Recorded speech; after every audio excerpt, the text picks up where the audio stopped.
Kaya po ako gumamit ng skin lightening products. Unang-una naman po talaga para po maging maganda, maayos po yung itsura.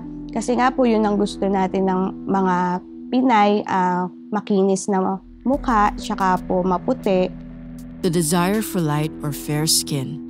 A common aspiration for most Filipino women, deeply rooted in the country's cultural fabric due to its colonial history under Spain and the US. These historical influences have ingrained Western beauty ideals, emphasizing lighter skin, into the local culture.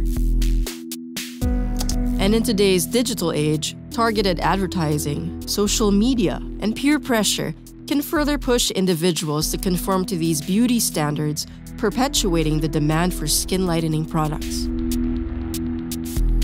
Regrettably, skin lightening products have a dark side that can cause significant harm to both a person's health and the environment.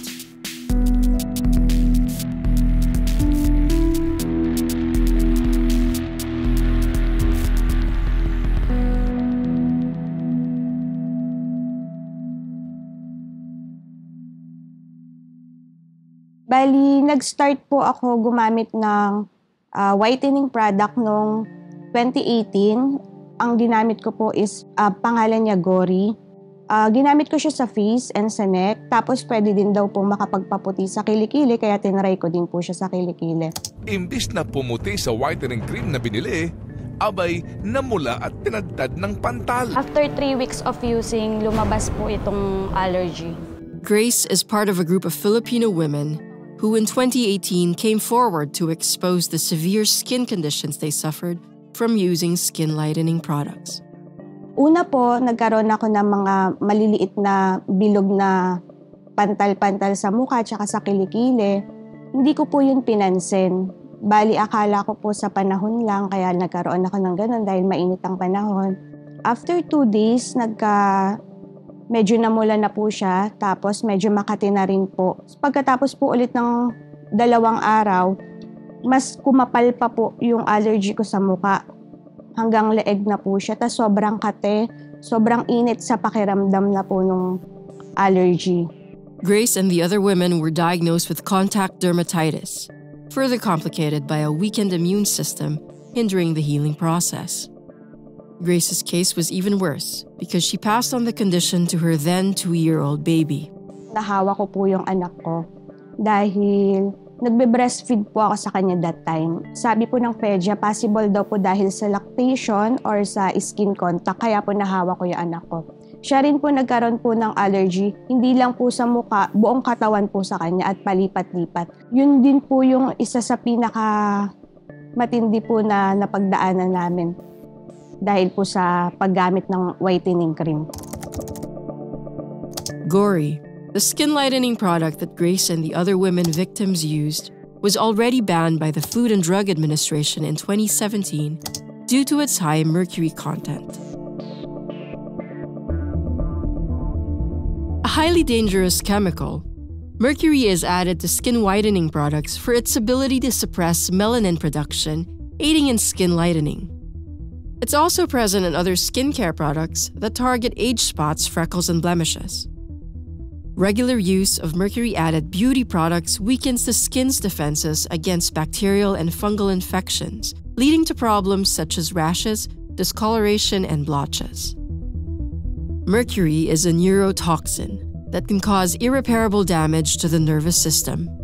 Prolonged use of mercury-added products may also harm the eyes, lungs, kidneys, digestive and immune systems.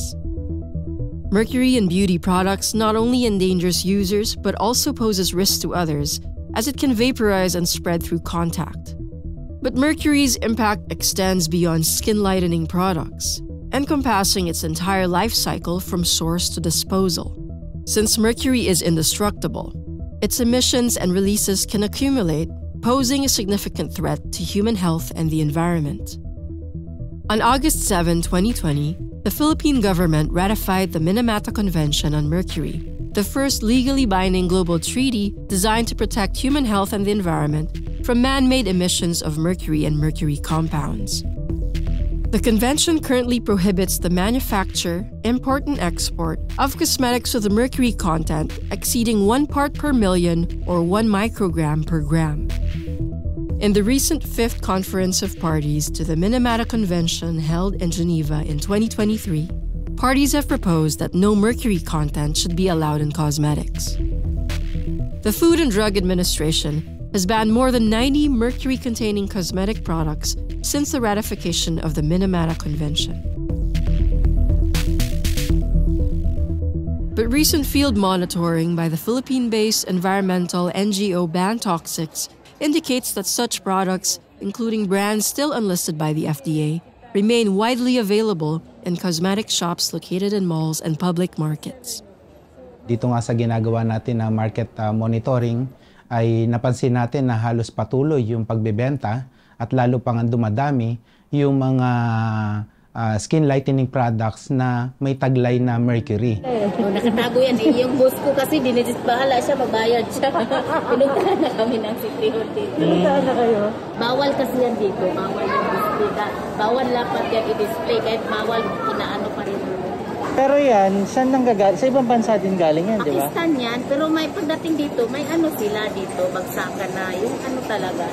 Hindi lang kasi ma-i-display to kasi bawal. Nung pumasok kasi ng Pakistan dito, hindi kasi sila nag-register sa FDA. Pakistan? Actually, ma'am, sa Saudi, talagang patok na patok. Oh.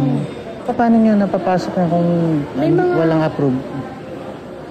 Smuggle siguro yan, sir. Alam mo naman. Mabenta sa masa, lalong-lalo na sa mga low-income consumer natin, ang mga mercury-containing skin lightening products dahil nga sa ito ay mura at nakikita kagad nila yung bilis ng epekto ng pagpapaputi. Mabenta po sa mga suki ko po. Ito 350. Marami kaming suki. Bibili sila, dadalhin nila sa ibang... Opo, kasi mas mahal yan doon, sir eh. Ang bintahan doon sa isang piraso, 1.5. A single box of Gory Cream, typically lasting for about 2 weeks on average, is priced between 130 and 350 pesos in physical retail shops in Metro Manila, and it can be found online for as low as 35 pesos. The beauty care market is steadily growing, and whitening products are among the most sought after in developing countries like the Philippines, where culturally, having a darker complexion is associated with being poor and socially inferior. Base sa pag-aaral, isa sa 2 kababaihang Pilipino ang gumagamit ng skin lightening products. At sa panahon ngayon, kahit kalalakihan ay gumagamit na rin.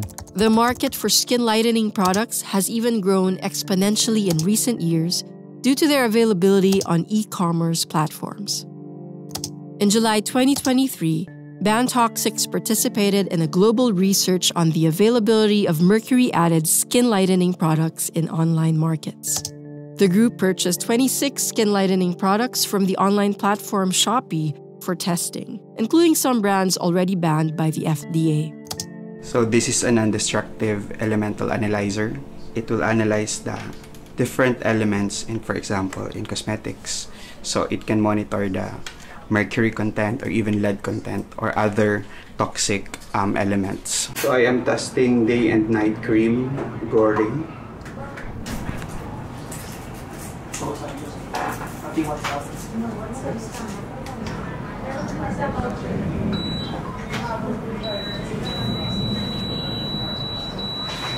After 15 seconds, so these are the results of Gory. So the mercury is 9,636 ppm and lead is 670 ppm. 88 total white underarm cream. Mercury is 2007 ppm. For Parley Goldie Advanced Beauty Cream, the mercury content is 5,934 ppm. All 26 products tested by Ban Toxics revealed mercury content exceeding the legal limit of 1 part per million by 1,000-fold. Meanwhile, the global research revealed that among 213 products purchased online across various countries, 191 tested positive for mercury levels exceeding the 1 part per million limit, with some reaching up to 70,000 parts per million. The majority of the 191 mercury-containing products originated from Pakistan, Thailand, and China. However, the study highlights the potential for misinformation or counterfeit products noting that many of these skin lightening brands fail to list mercury in their ingredients. Nakakabahala ngayon ay ang paglipanan ng mga mercury-containing skin lightening products sa online shopping sites kagaya ng Shopee, Lazada, at Facebook Marketplace. Mercury-added skin lightening products persist in both offline and online markets due to illegal transboundary trade and domestic sales. Limited law enforcement resources, consumer demand for cheaper options, and widespread corruption fuel this activity despite global and regional regulations. As a result, to this day, more people like Grace continue to fall victim to the adverse effects of mercury-added skin lightening products. Ang message ko lang po sa mga gustong gumamit ng skin lightening products or gumagamit po ng skin lightening products, double check na rin po kung FDA approved ba yung mga products na gagamitin, yung legitimacy nitong mga products na ito. Siguro mag-skin test muna, and pinakamaganda na rin na magpa-check muna sa derma para malaman yung mga best products para sa balat natin. Sa tingin ko po, kailangan pong mas higpitan po ng gobyerno ang pagtanggap ng mga produkto dito sa atin po. Puso, hindi peligro, kalusugan, hindi kamatayan. Ito ay panimula lamang na ginagawang information drive ng Bantoxics para talaga mahikayat natin. Hindi lang yung mga consumer natin, kundi maging yung mga manininda na tanggalin na nila, alisin na nila yung mga produktong itong lalong-lalo na ito ay pinagbabawal ng Food and Drug Administration. Ang panawagan ng Bantoxics ay tuluyan ng ipagbawal ang pagbebenta ng mga mercury-containing skin lightening products. Nananawagan din tayo sa mga ahensya ng gobyerno na pahigpitin pa ang monitoring at regulation sa pagpasok ng mga illegal na produktong ito. Kaya po kami nagsasagawa ng ganitong information drive. Napakahalaga po kasing maintindihan ng ating mga manininda at saka ng mga kababayan natin na napakadelikado po. Preventing the production, trade, advertising, and sale of mercury-added skin lightening products presents a significant challenge for national governments and the Minamata Convention. However, it is imperative to address this challenge to safeguard people's health and the environment. A multifaceted strategy involving educational awareness, robust regulations, enforcement policies, and international collaboration is essential to effectively tackle the global mercury crisis and ensure a healthier and sustainable future for all.